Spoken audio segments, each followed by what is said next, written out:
right. Good afternoon, good morning, good evening, depending on where you are. I'm Rob Paget. I'm a radio and TV personality in Toronto, Ontario, Canada. And it is currently 24 degrees, beautiful sun outside, but we are expecting a storm in about 3 hours that could bring in some hail. So gotta love Canada, up and down all the time. So we're just waiting for a couple more panelists to come in. But in the meantime, I'll tell you who will be joining us. You can see Chris Power right now. And Chris has over 20 years in the P2P industry, providing back office support to UK central government. Government sounds like a pension plan at the end of his career. That is fantastic. He began his career at Liberata UK Limited in 2002, and then he transferred with the Ministry of Justice contract to SSCL in 2015. And Chris has a background in team leadership and project delivery. And if that's not enough, his current role as P2P SME is focused on exploring automation and optimization opportunities across the P2P service. Chris, welcome. Thanks for chiming in today. How you doing? I'm good. Thank you very much, Rob, for that great introduction. Afternoon, everybody. Yeah, looking forward to this panel discussion. Should be good. So I got to ask you that background. I just love it. Thank you. As I said just before we came on the call, I wish it was mine, but it's not. Unfortunately, I can't take credit for it. All right. So it looks like Rod has joined us. We were having a little technical difficulty, but he is here. I'll tell you a little about Rod. Rod is a CIMA accountant with over 30 years experience across the public sector and private equity environments. Now, he spent a large part of his career in senior roles in Royal Mail, including financial planning, investment, and business partnering roles. And for the last 2 years, Rod has been heading up the continuous improvement process at Euromoneypick, and is a key member of the EIFEL education team, providing training and supporting to members in the field of technology and finance automation. And his list goes on, like all of our panelists. Rod, welcome. How you doing this afternoon? Yeah, I'm good, thanks. Yeah, that makes me feel very old, though, I have to say. Hey, listen, you provided me with the bio. I'm only going with, and I cut some of that off. So I know you've got a ton going on, and thanks for joining us today. No worries. Looks like we're waiting for Martin Kirby. Martin, are you there? I know I don't see a picture of you, but I do see your name.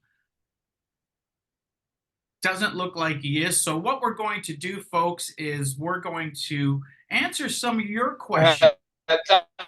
Oh, Martin, are you there? So I am online. Okay, yeah, I'm online, yeah, for sure. Martin, I don't have a bio on you, so I'm going to allow you to just give us a couple of sentences of what you're all about. Yeah, thanks very much for that, Rob. So I'm Martin Kirby. I'm currently working with SHV Energy in doing some ERP implementation wrap-up. Previously, more or less been in finance and credit for the last 35 years, holding posts as order to cash lead in Scottish Water, Adecco, and Boop in the main. So really involved. Specialist subjects, I guess, for me is SAP in any form or shape, and collections in any form or shape as well. So roughly, that should give you a little bit of background on me. Fantastic.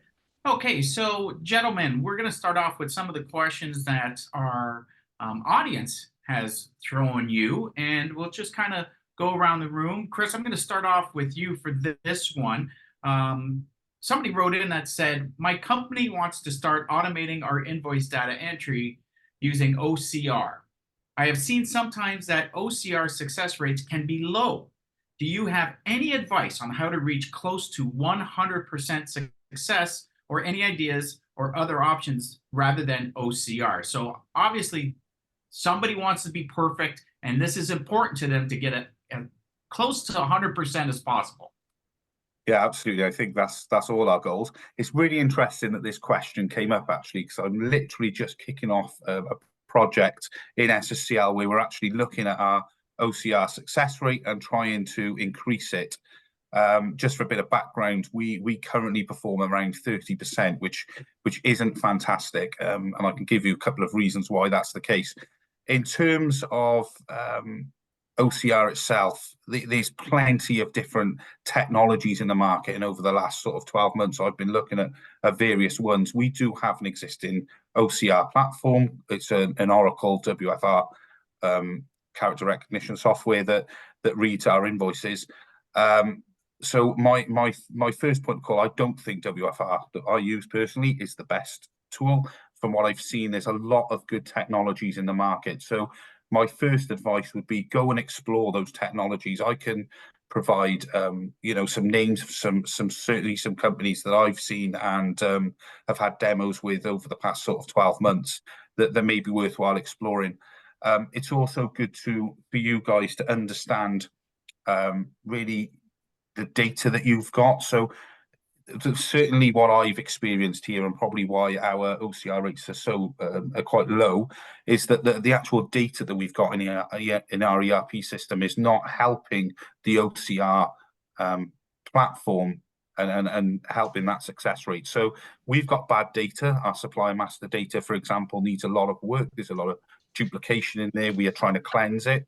So you're never going to really achieve those high numbers if the data that you're feeding into your OCR platform is not good data. So you definitely need to consider that if you want to get up to the sort of 80-90% success rates. You also need to consider the type of invoice documentation that you're receiving. Is it of good quality? Will OCR be able to read it in order to achieve a better success rate? And in terms of other options rather than OCR, there are other options out there. There's different packages that will read information in different ways, probably more intelligently than OCR can. But again, it's about going out there and speaking to those technology providers to gain an understanding of what it can do and how it can read your data, and whether or not it would be worthwhile to explore for your company. The approach we've taken is that we are trying to invest in our current OCR and make better use of it rather than going out and acquiring a new technology. But that might not be the way that you want to go. It's about doing your homework in the market, I think. Martin, would you agree that doing a bit of research as to what you're using now and before moving forward, educating yourself on what's out there? Yeah, I think it's a good idea. I think there are some really clear things here, though, that your organisation really needs to focus on. For me, no point doing OCR if you're not going to have high quality scanning, because you need that high quality, that high resolution, at least 300, 400 DPI, and you've got to get a clear, high quality image. Like a lot of processing as well, one of the advantages that you could try and do is to do a pre-processing the image. So use a pre-processing technique, let something check the image to see if that's going to scan all the way through. And I think that's probably a really good idea. Some of the advanced OCR software will now incorporate what we call advanced AI techniques. So it will be trained on what it expects to see. So it will be far better in understand that. So a lot of the volume market that I've seen, one thing that can be done as well to get that 100%, if that's what you're real trying to achieve, is to do an hybrid process, which would be do the scanning and then have a human in the loop to do that hybrid tick off. And I know the idea is generally to reduce cost, but you're going to have many humans in the loop when you do that. But that can certainly, having the human in the loop after the check of the scan can certainly improve massively to get closer to the accuracy of the 100%. There are some new tools like we were talking about previously. You could, instead of do OCR scanning, you could actually go more for a template-based data extraction. So these are templates that are created that are just going to take the data and then do the process. This is specifically designed for P2P teams or AR teams where they're scanning in invoices, and really there shouldn't be any need anymore to do any of that accounting processing. But this type of tool, this template-based data extraction, we call it TBDE tool, is going to give you a lot more accurate and works really, really well on structured documents. Generally, invoices are are a bit like that. You can use some more AI. There's quite a lot of AI that will look at the picture and do the data extraction as well. But there's quite a lot of other alternatives these days. I think one of the best ones I've ever seen is I don't know if we can name names, but I think that should be fine. So the best one I think I've ever seen is what they call Amazon Textract, and it extracts text and data from documents. It uses AI, but it's got a massively high accuracy and scalability, and that's doing it in a different way from scanning, lifting, and pushing. So there are some new tools that are really good. Organizations that I've dealt with over the last few years tend to use reasonably well-known products as well. I'm currently working with a Kofax one, which has been around forever. I remember using that 25 years ago. So using some of those style of products is going to be put you at the end. That would be my best advice there. Rod, you're all about partnering with other resources. So doing research to find the right company to work with has got to be extremely important to you. Yeah, I mean, it is absolutely. I mean, I've not got a deal to add to what Chris and Martin said in terms of the technology. I suppose what I'd probably add to this discussion about doing OCR is to make sure you're focused on your processes first.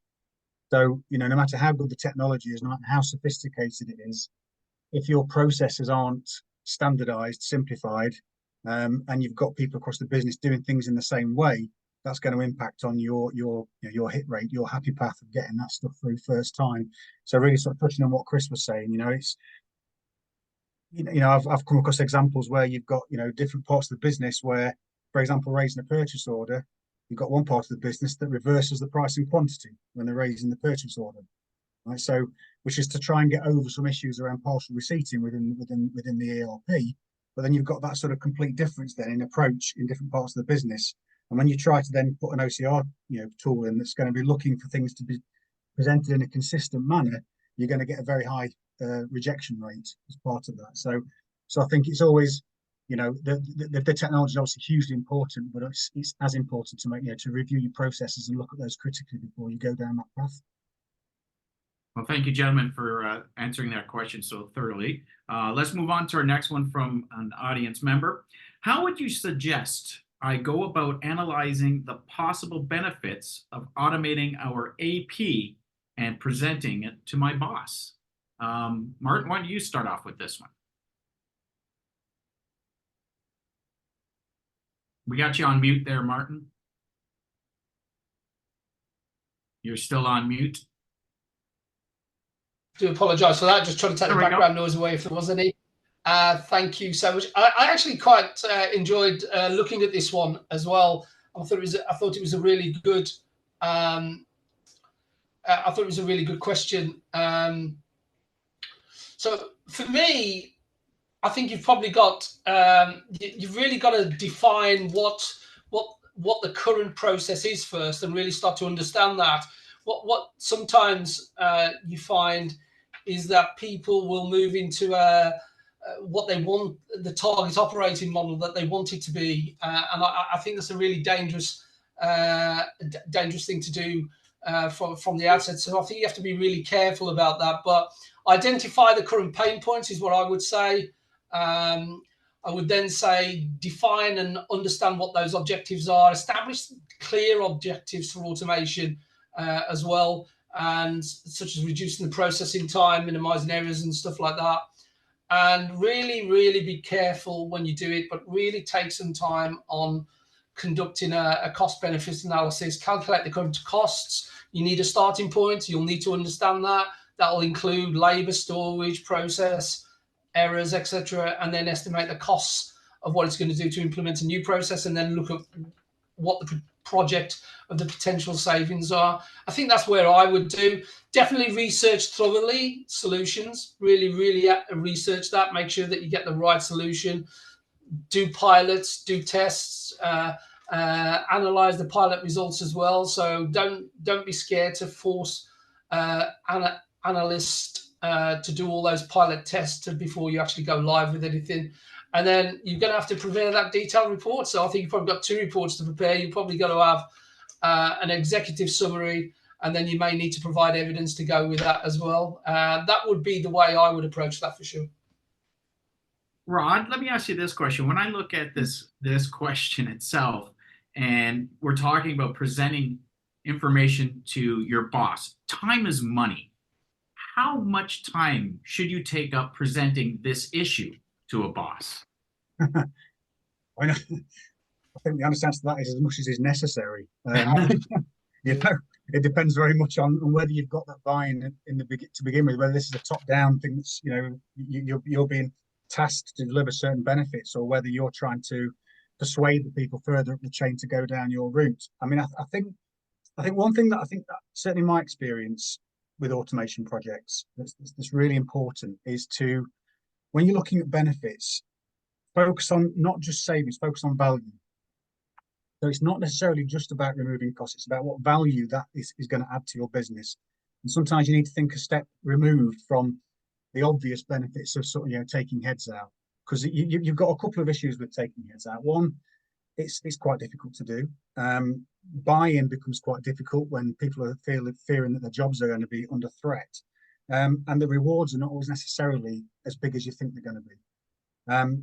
So try and think of it in terms of all the other, the wider view of what value is. You know, by freeing up people's time, you can put them onto more value-added work, which that may then generate significantly higher benefits than just removing that post, for example.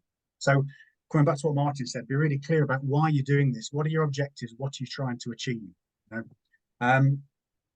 Think about things like, you know, the customer or the vendor experience and your supply chain and issues that you've got. So if it's P2P, have you got issues in your supply chain? Is that why you're doing this project? You know, what are your success factors? What are your KPIs in terms of why you're doing this? And it's not necessarily about cost reduction. Managing risk and compliance. You know, all these are really good reasons for doing something.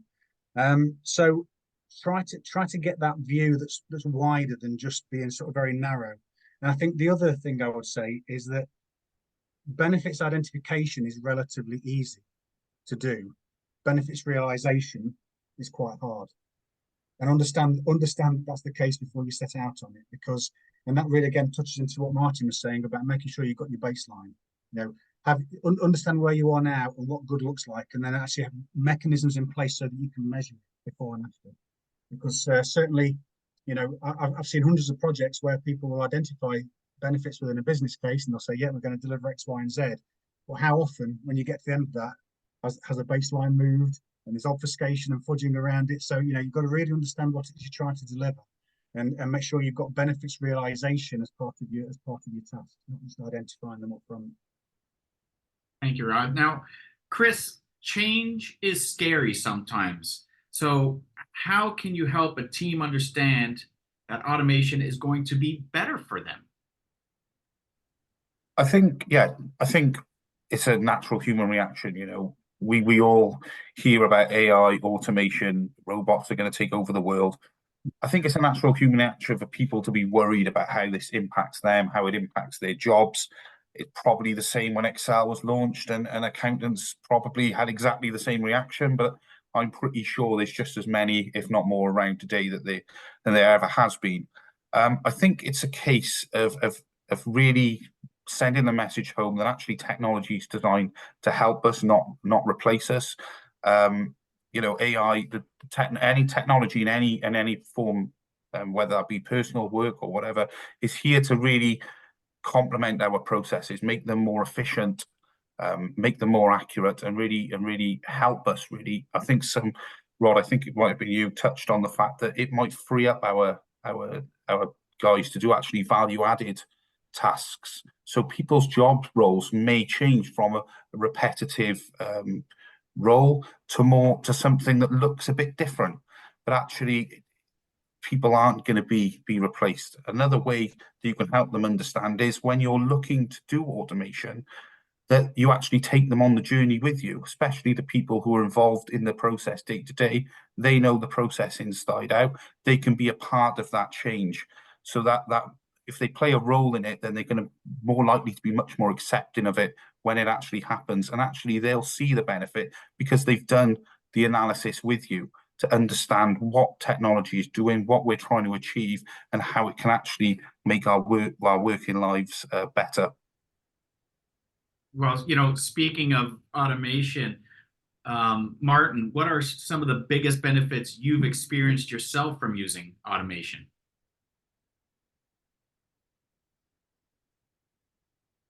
You're still muted again. So sorry, I'm just trying to keep the background noise away, so I apologize for that. So again, just repeating some of the things I think that Chris said, really. Benefits from automation for me are making the individual more efficient, giving the individual tools and opportunity to really start to deliver at pace. And I think you start to see that once you start on that automation journey, they start to see the benefits of that. They really get close with that, and then they start to deliver better results. I think automation will bring you better results. I think it crystallizes the data entry. It makes the data entry better, or it will reject it. So all the stuff that you could easily fail when you do it manually, I think it goes away. I think also with the automation, especially around the data piece, is that you can do so many sub roles with that data. So you can do a lot more checks with the AI coming in now that's automatically doing some of that stuff as well, making that efficient. So I think definitely more faster, more accurate, more auditable, and gives you an opportunity to really start to improve the process, and then really start to work on the stuff that doesn't go through the door, the stuff that's really poor. Excellent. Rod, I've got a question from one of our attendees, and I think this is right in your wheelhouse. They write in, I'm interested in exploring RPA and where it can be best utilized across our finance operations. Do you have any experience or insights in that? I do indeed, yes. Yeah, I spent about 4 years sort of building a fairly large RPA presence within Royal Mail. Yeah, we had about 85 live robots by the time I left, and a good chunk of those were in finance. So, yeah, I mean, in terms of the real big wins for us was particularly around revenue and collection of revenue. Getting fairly paid is one of the big things. So, if you've got a customer that you give a contract to and it's based on a certain set of assumptions, and they get given a certain price based on those assumptions, it's then sort of incumbent on you partway through that to then make sure that actually they are doing what they said in terms of the business that they're providing with, and whether the pricing is still right. But the volumes and these sorts of things can be absolutely vast, and the number of people you've got available to do it, is limited. And so you tend to sort of look at those things on a sample basis. Using something like RPA, you can do 100% checks because these things will work, 24/7, 365 days a year. And you can check every single contract, every single invoice against them to make sure that the customer's fulfilling their part of the process. And that was a huge success for us in terms of actually making sure we get fairly paid. Similarly for things like debt chasing, enhancing so most ERPs will have a dunning process within them, but you can use RPA to enhance that. One of the first queries you get is, well, okay, yeah, I've had the dunning letter, but I need a copy of the invoice. I haven't received the invoice. So we used RPA to actually sort of extract the invoice copy from the ERP, attach it to the dunning letter as it went out. So that was, again, speeding the process up. Things like risk avoidance and compliance was quite good as well. A lot of companies will do things like experience checks, credit checks, and such like on potential customers. What we found was that there's a growing number of sort of small traders, very small traders, who do things like eBay and stuff like that don't necessarily have a presence on Experian. So you can. But there are other agencies that will find information out for you to see whether that person's who they say they are, whether they've got CCJs against them, whether they've been made bankrupt and insolvent. But again, it's high volume, relatively low value. So to remove the risk of that, you can use the robots to extract that data from those agencies. Use APIs, link into their database, pull that information back, and give you the information you need. So I mean, really, there's almost kind of no limit to what you can do with stuff like RPA because it sits at a layer sort of, it's not under the bonnet of your ERP. It sits just above it in the same way a user does, and it can do things obviously significantly quicker and more efficient than you can do as a person.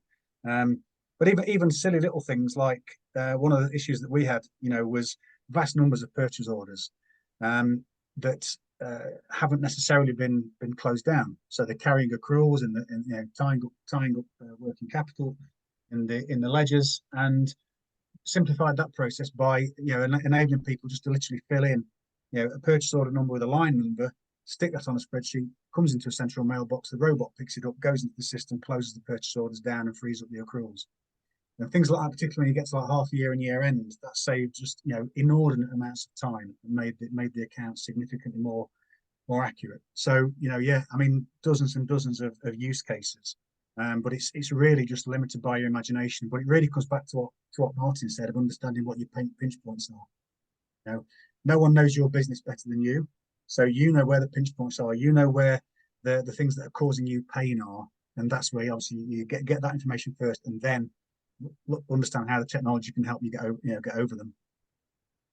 There's certainly going to be no end to the conversation about automation, that's for sure. Now, speaking of that, Chris, what would be your best piece of advice for a company who's starting to look at automation? You're on mute, my friend. Apologies. It's kind of been a theme throughout this webinar. It's initially do your homework, make sure you understand what you want to achieve. Like Martin and Rod have both said, what are your pain points? Your processes. Make sure you understand actually that you're not just going to throw automation at something for the sake of it. That you actually know what you want to achieve from this automation. It's going to make it a lot easier when you go out to market and you speak to potential providers. If you can tell them, right, this is what we need from you, it's going to make it a lot easier to you to be able to achieve what you've set out. So, again, do your analysis, make sure your business case stacks up, make sure there's a return on investment. So there's no point obviously proceeding with something if you're not going to realize a return on investment. So really take the time to do that, because it's really, really, really important, and it does take as long as it takes, because you want to make sure that what you've done is accurate, so that when you go on that journey, that you've tried to cover everything you have before you go down that road. And I think it goes on to the point I made earlier. Take the staff on the journey with you, engage with them, get them involved. They will know their processes. They know what will and won't work. Make sure that they're involved from the word go would be my advice. Excellent. Now, Martin, we've got somebody that wrote in that's asking what the difference between AI, RPA, and ML is, because sometimes there's no explanation and it gets confusing. Well, there's a big question, isn't it? So I think I'll try and answer this as simply as I can. So AI, artificial intelligence, RPA, robotic process automation, ML, machine learning, they are distinct but interconnected technologies is the best way I think I would put that, and each has a unique purpose and function. AI is a broad field of really computer science focused on creating systems capable of performing tasks, but it really and typically requires human intelligence to get there with that. These tasks, there can be reasoning, learning, perception, language, understanding, etc. So RPA involves the use of robots or bots, some people call them various things, that will automate repetitive rule-based tasks. And I think Rod alluded to that. A good example of RPA for me is I worked in an organization that had 150 limited companies, and it needed to close on working day 3. So we had to employ some RPA bots to do that closure process, which is a set of standard things that you do in Oracle to get that close process down. And the RPAs just run overnight and do that very, very fast. So that's typically what an RPA do. RPA is really good as well in data entry. And I said from the outset that, SAP was, so we used to have a thing called Migration Workbench in the old days. And I just wonder really if Migration Workbench in SAP was the forerunner of really RPA, because RPA does that so much better than Migration Workbench ever did. But it is quite unique in that way. Machine learning, I think, is a subset of all of AI systems. It learns and improves from experience without being explicitly programmed. People think these are all new tech, but actually, go and research when the Watson computer beat the world's best chess player, and that was, I think, 10 years ago, something like that. So this technology has been around for a while, but machine learning, has got algorithms, statistical techniques, using all the stuff that we can do manually, but just doing it so much faster. And it's got this real ability with ML to do predictions or predictions based on decisions as well. So very, very good for that. But I think, to summarize, AI is the overarching field that is really here. And I tried to work out how would I say that is an overarching field that's really here to simulate the human intelligence. ML is a subfield of AI, and it learns from the data, and RPA will just do that automatic tasks better, faster, and quicker. Really, that's the way I would look at that. Thanks, Martin. Rod, do you have any experience in implementing e-invoicing, and do you believe it's a good idea to implement now? I don't actually. No, not specifically. I've not done the e-invoicing bit. I would have preferred Martin's last question. Actually, that was kind of my bread and butter. Well, you can elaborate on that, and I can move my question to somebody else. Please do. I suppose just very briefly. I suppose what I would say is, because we've had this question a lot, in where I've worked previously, about the difference between those things. And I think one thing is a good way to sort of visualize it is that. So RPA is great when it's like very, very rules based, very specific, and you can put very, very hard and fast rules and there's no exceptions. Where basic RPA isn't great. Example, things like free text boxes. So if you've got a form in a system that is picking the data out, and you've got a free text box where someone can write in whatever they want, RPA can't really cope with that well, because there's too many variables. So something like an AI tool that has a machine learning engine underneath it use thousands and thousands and thousands of examples of these things, and it will learn from what's happened in previous times. And that's where it can. So for example, things like answering emails, in an inbox. RPA not great at dealing with that.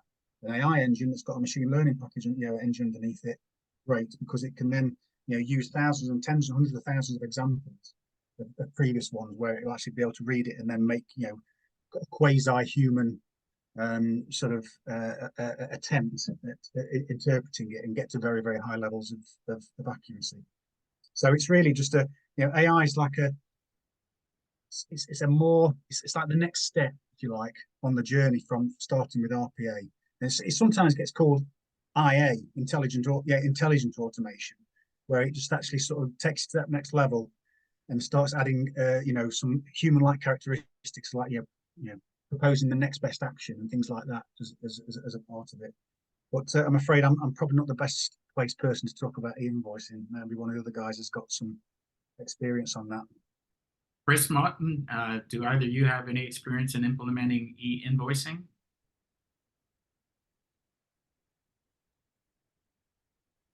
Martin, I was hoping you could. Yeah, indeed. Indeed. I guess I could talk forever on e-invoicing. It's actually interesting, I think, e-invoicing as well. It's interesting how some of the countries have started to mandate this. I think Germany mandates it by the end of this year. So as an organisation, you will need to go on an e-invoicing platform. Some countries have been doing that for a while, where they're on an e-invoicing platform where some of that information automatically goes down to government to record some of that information, generally around tax and stuff like that. But I guess we call e-invoicing is the electronic generation and processing of invoices. It gives you loads of cost efficiency, especially today with the cost of paper and the cost of postage. And it wouldn't take long to get a benefits case on, do I post it or do I send it electronically, I guess. In receivables, what you really want to be able to do, and you can do very efficiently with e-invoicing, is signpost that into any of the processes. We have, we have a process that will send an automated voice to a customer that will tell the customer that we're going to email their invoices if they receive them as well, to let us know, so the customer can actually communicate as well. So you're joining the two bits of that. I guess the other thing for me on e-invoicing always seems to be really top of the list. The accuracy and the error reduction is so much better with e-invoicing, and the speed of delivery is so much better all the time. You're going to always get improved compliance because, and you also, these days, which is really important to note, you're always going to get improved security as well.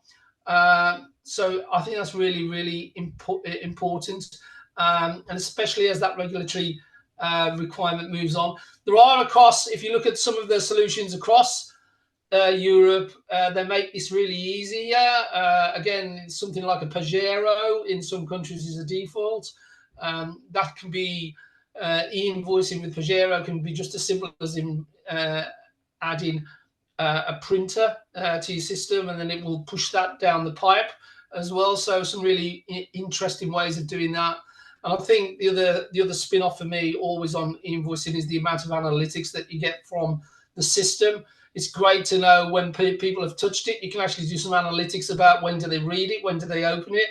And that is really tremendous information that you see a lot of that type of information in marketing today. But when you're starting to use it in your the way that you're starting to adapt it, the way your customer behaves, you can then start to tune when you send it to them, because you'll know when they're going to read it. And that, I think that's really important. So to me, definitely speed, cost efficiency, accuracy and error reduction for me, improved compliance and security, costs so much better, and it's coming to be mandatory. So it is something that you're going to really have to attune to very shortly. Thank you, Martin. You were the right guy for that one. Ron, any final thoughts at the subject at hand today? I think, as I say, the main takeaway, I think, is sometimes it comes back to that whole thing of understanding why you want to do something. So if you're looking at automation, what's your reason for doing it? And sometimes when people look at it and say, well, they're almost like scared of being left behind. There's this technology out there. Why aren't we doing it? And it might be right for you, but it might not. And so it's kind of not letting the tail wag the dog. So whatever journey you go down, be absolutely certain about why you're doing it, what you expect to get out of it. Be realistic about the benefits and imaginative about those benefits, as conversely at the same time, and make sure that you review your processes first, because any automation that you do will work so much better if you've got reasonably good, simplified, standardized processes that underpin it. Chris, anything you'd like to add to that, please? I think what I'd like to add is just that, it can be a scary journey, especially if you're just starting out on this. There's a lot to understand. There's a lot of different technologies. It could be scary for your teams as well. If you're locked in a room working on this, and the rumor mill can start that we're looking at automation people. So as I've said earlier, engage with people, take them on the journey with you. They'll embrace the change a lot better if you do that. So I would just say that would be my fundamental message from this is just try and use your staff and take them on that journey of AI and automation with you. They'll understand the change a lot better. They'll be more accepting of it, and they'll actually play a role in making your service more efficient and better, which has got to be a win for everybody. And finally, over to you, Martin. I think I'm just going to really say, embrace it, use it, and really take yourself to the next level as a person and as an organization. Don't shy away from it. Really start to use it. Use it as that accelerator. Use it as that drug that's going to make you better. Use it as that drug that's going to make your organization better, and really get behind it. That's what I would say. Well, gentlemen, thank you very much for your expertise today. To our audience, thank you for joining us. This has been recorded and you will be sent a copy of this. And please keep an eye on EIFEL's website for upcoming conferences, solution showcases, and more webinars. I just want to tell you about something that's happening here in Canada before I leave. Canada wants to be more involved in space exploration, and they propose building a restaurant on the moon. They guarantee great food, but no atmosphere. I leave you with that. I'm Rob Pagetto. Thank you again, gentlemen, for your expertise. It was very insightful. Thank you all. Thank you. Bye-bye. Thanks. Bye-bye.